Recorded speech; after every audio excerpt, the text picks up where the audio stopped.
A quitter never wins, and a winner never quits. Chapter 5. Autosuggestion. The medium for influencing the subconscious mind. The third step toward riches. Autosuggestion is a term that applies to all suggestions and all self-administered stimuli that reach your mind through the five senses. Stated in another way, autosuggestion is self-suggestion.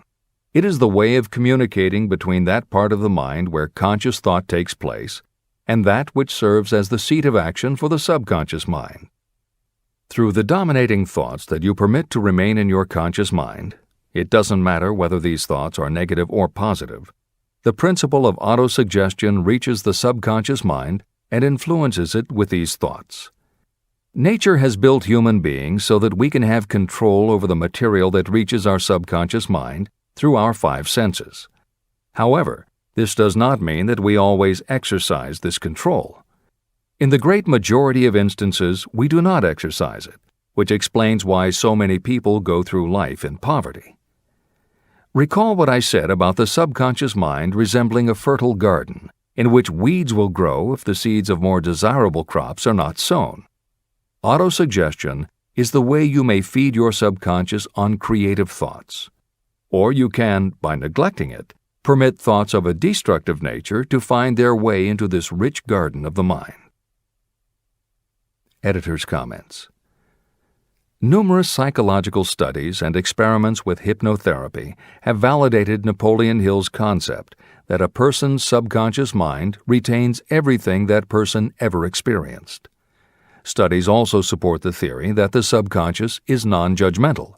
It does not filter or interpret, it simply processes information literally and stores it. For those readers who may be dubious about the subconscious, or that thoughts stored below the level of consciousness can exert enough influence to affect attitude and behavior, the following explanation should alleviate any such doubts. There is no doubt about the existence of the conditions known by the psychological terms fixations, phobias, and compulsive behaviors. These conditions occur when a child has learned something in such a powerful or dramatic way that the knowledge becomes firmly planted in the child's subconscious mind. Then, even as the child grows to adulthood and the conscious mind learns to understand that information from a mature point of view, because the childhood learning experience was so powerful, the subconscious still retains the childhood understanding of the information. The result is a fixation, phobia, or compulsive behavior that causes a response rooted in childhood, which does not make logical sense to the adult's conscious mind. That is because it does not come from the conscious. It comes from the subconscious belief that was so emotionalized it overrides the adult's logical conscious mind. Hill's theory is based on exactly the same psychological principles. Thoughts do remain stored in the subconscious. They remain just as they were when they were input, and the more highly emotionalized the thoughts are when they are input, the more influence they exert on attitude and behavior. It is this aspect of the subconscious that will allow you to use autosuggestion as a tool with which to input the positive thoughts that will help you achieve the success you desire. This is the end of the editor's comments. See and feel money in your hands. You were instructed in the last of the 6 steps described in Chapter 3 on Desire to read aloud twice daily the written statement of your desire for money. You were also directed to see and feel yourself already in possession of the money. By following these instructions, you communicate the object of your desire directly to your subconscious mind in a spirit of absolute faith. Through repetition of this procedure, you will create thought habits that reinforce your efforts to transmute desire into its monetary equivalent. Read these steps again, very carefully, before you proceed further. 1. Fix in your mind the exact amount of money you desire. It is not sufficient merely to say, "I want plenty of money." Be definite about the amount. 2. Determine exactly what you intend to give in return for the money you desire. There is no such reality as something for nothing. 3. Establish a definite date when you intend to possess the money you desire. 4. Create a definite plan for carrying out your desire and begin at once, whether you are ready or not, to put this plan into action. 5. Now write it out. Write a clear, concise statement of the amount of money you intend to acquire, name the time limit for its acquisition, state what you intend to give in return for the money, and describe clearly the plan through which you intend to accumulate it. 6. Read your written statement aloud twice daily. Read it once just before retiring at night, and read it once after arising in the morning. As you read, see and feel and believe yourself already in possession of the money. Remember, when reading aloud the statement of your desire, through which you will develop a money consciousness, that the mere reading of the words is of no consequence, unless you mix emotion or feeling with your words. Your subconscious mind recognizes and acts only upon thoughts that have been well mixed with emotion or feeling. This is a fact of such importance as to warrant repetition in practically every chapter. The lack of understanding of this is the main reason the majority of people who try to apply the principle of autosuggestion get no desirable results. Plain, unemotional words do not influence the subconscious mind. You will get no appreciable results until you learn to reach your subconscious mind with thoughts or spoken words that have been well emotionalized with belief. Do not become discouraged if you cannot control and direct your emotions the first time you try. Remember, there is no such possibility as something for nothing. You cannot cheat even if you desire to do so. The price of ability to influence your subconscious mind is persistence in applying the principles described here. You cannot develop the desired ability for a lower price. You, and you alone, must decide whether or not the reward, the money consciousness, is worth the price you must pay for it in effort. Your ability to use the principle of autosuggestion will depend very largely upon your capacity to concentrate on a given desire until that desire becomes a burning obsession. How to strengthen your powers of concentration. When you begin to carry out the instructions in the 6 steps, it will be necessary for you to make use of the principle of concentration. Following are suggestions for the effective use of concentration. When you begin the first of the 6 steps, which instructs you to fix in your own mind the exact amount of money you desire, close your eyes and hold your thoughts on that amount of money until you can actually see the physical appearance of the money. Do this at least once each day. As you go through these exercises, follow the instructions given in Chapter 4 on faith and see yourself actually in possession of the money. Here is a most significant fact. The subconscious mind takes any orders given to it in a spirit of absolute faith and acts upon those orders. But the orders often have to be presented over and over again, repeated positive affirmation, before they are interpreted by the subconscious mind. Because of this, you might consider the possibility of playing a perfectly legitimate trick on your subconscious mind. Make it believe, because you believe it, that you must have the amount of money you are visualizing. Make it believe that this money is already awaiting your claim, so the subconscious mind must hand over to you practical plans for acquiring the money that is yours.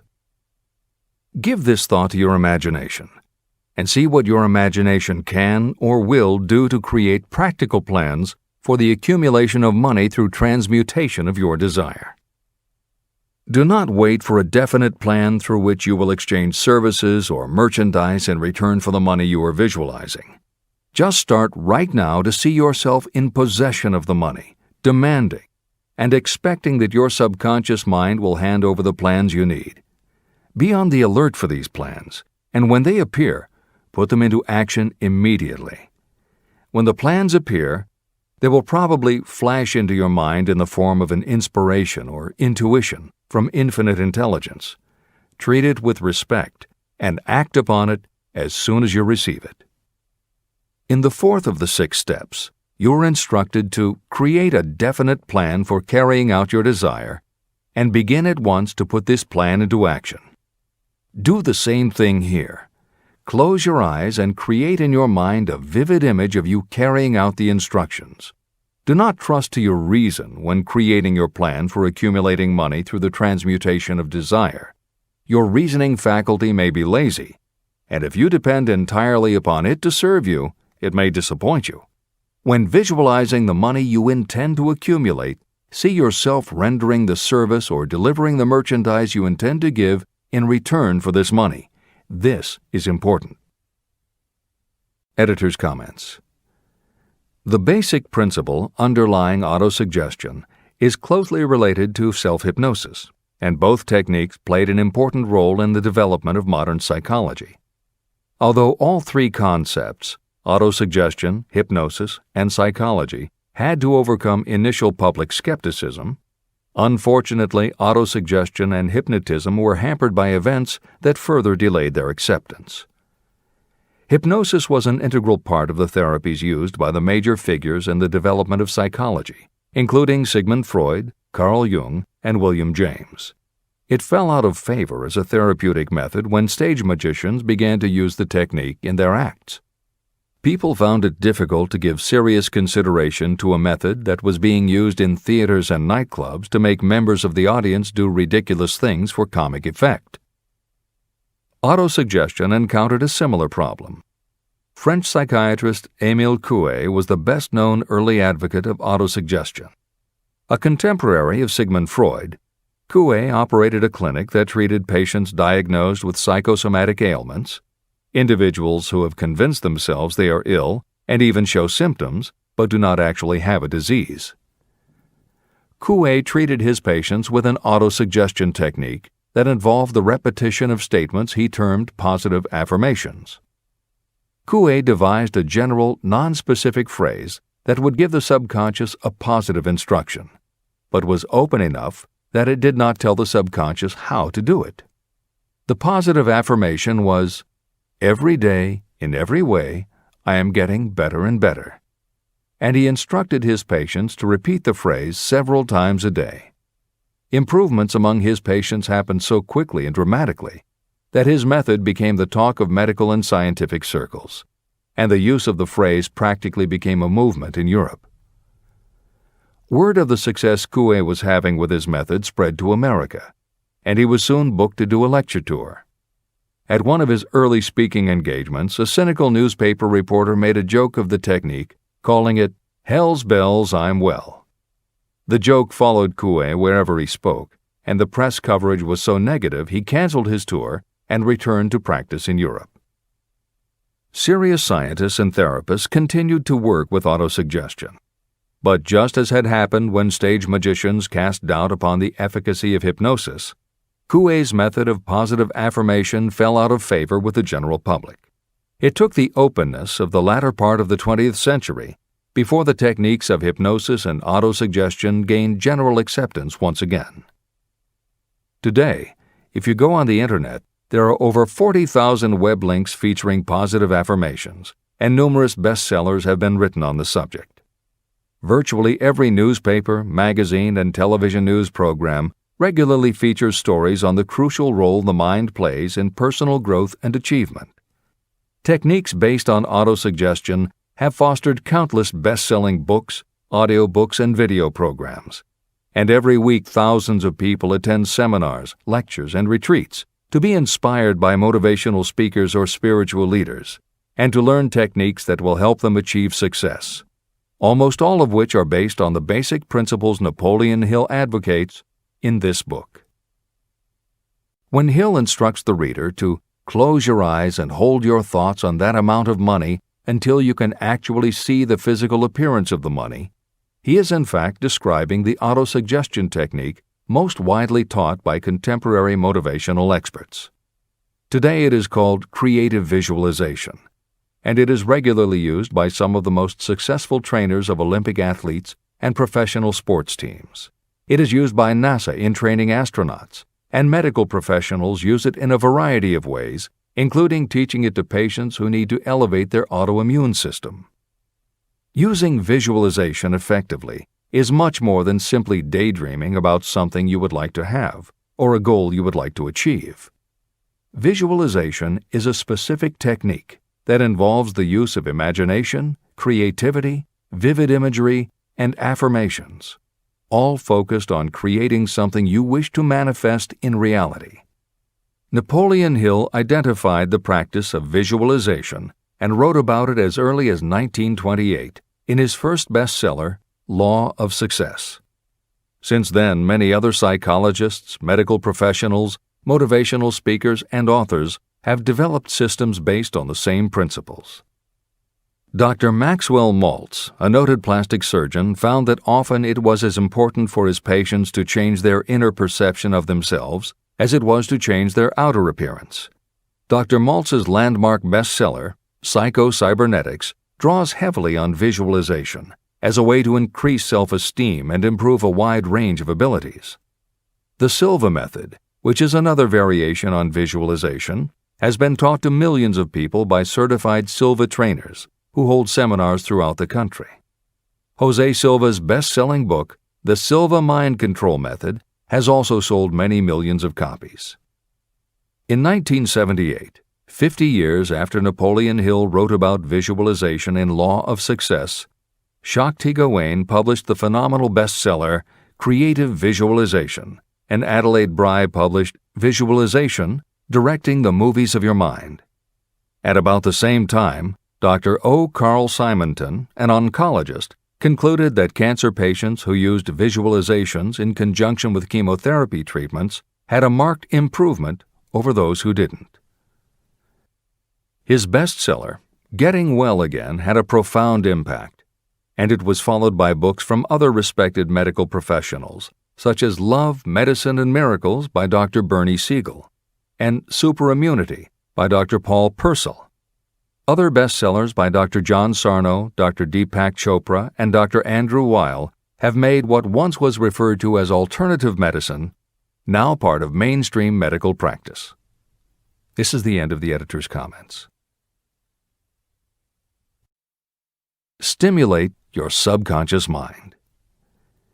The instructions given previously for the steps necessary in your desire for money will now be summarized and blended with the principles covered by this chapter, as follows. 1. Go to some quiet spot, preferably in bed at night, where you will not be disturbed or interrupted. Close your eyes and repeat aloud, so that you may hear your own words, the written statement of the amount of money you intend to accumulate. Be specific about the time limit for its accumulation, and a description of the service or merchandise you intend to give in return for the money. As you carry out these instructions, see yourself already in possession of the money. For example, suppose that you intend to accumulate $50,000 by the 1st of January, 5 years from now, and that you intend to give your personal services as a salesperson in return for the money. Your written statement of your purpose should be similar to the following. By the first day of January, I will have in my possession $50,000, which will come to me in various amounts from time to time during the interim. In return for this money, I will give the most efficient service of which I am capable. I will give the fullest possible quantity and the best possible quality of service as a salesperson of, and describe the service or merchandise you intend to sell. I believe that I will have this money in my possession. My faith is so strong that I can now see this money before my eyes. I can touch it with my hands. It is now awaiting transfer to me at the time and in the proportion that I deliver the service in return for it. I am awaiting a plan for getting this money, and I will follow that plan when it is received. 2. Repeat this program night and morning until you can see in your imagination the money you intend to accumulate. 3. Place a written copy of your statement where you can see it night and morning and read it just before retiring and upon rising until it has been memorized. Editor's comments. The following is another suggestion, adapted from Hill's later writings, which appear in Napoleon Hill's Keys to Success. Surround yourself with books, pictures, mottos, and other suggestive devices. Pick things that symbolize and reinforce achievement and self-reliance. Constantly add to your collection, and move things to new places where you can see them in a different light and in association with different things. I had a friend who was a realtor who kept her $1 Million Club certificate over her desk to remind herself of what she was capable. One day she took it down to dust and set it on top of a newspaper. When she picked it up again, she saw beneath it an article about the new football coach who had been hired at the university. Guess who bought a house she had been struggling to sell? This is the end of the editor's comments. Remember, as you carry out these instructions, that you are applying the principle of autosuggestion for the purpose of giving orders to your subconscious mind. Remember also that your subconscious mind will act only upon instructions that are emotionalized and handed over to it with feeling. Faith is the strongest and most productive of the emotions. These instructions may at first seem abstract. Do not let this disturb you. Follow the instructions no matter how abstract or impractical they may appear to be. If you do as you have been instructed, in spirit as well as in act, the time will soon come when a whole new universe of power will unfold to you. Skepticism, in connection with all new ideas, is characteristic of all human beings. If you follow the instructions, your skepticism will soon be replaced by belief, and belief will become crystallized into absolute faith. Many philosophers have made the statement that man is the master of his own earthly destiny, but most of them have failed to say why he is the master. The reason that man may become the master of himself and of his environment is because he has the power to influence his own subconscious mind. The actual performance of transmuting desire into money is through autosuggestion. That is the principle by which you can reach and influence the subconscious mind. The other principles are simply tools with which to apply autosuggestion. Keep this thought in mind, and you will at all times be conscious of the important part the principle of autosuggestion is to play in your efforts to accumulate money through the methods described in this book. After you have read the entire book, come back to this chapter and follow in spirit and in action this instruction. Read the entire chapter aloud once every night until you become thoroughly convinced that the principle of autosuggestion is sound and that it will accomplish for you all that has been claimed for it. As you read, underscore with a pencil every sentence that impresses you. Follow the foregoing instruction to the letter, and it will open the way for a complete understanding and mastery of the principles of success.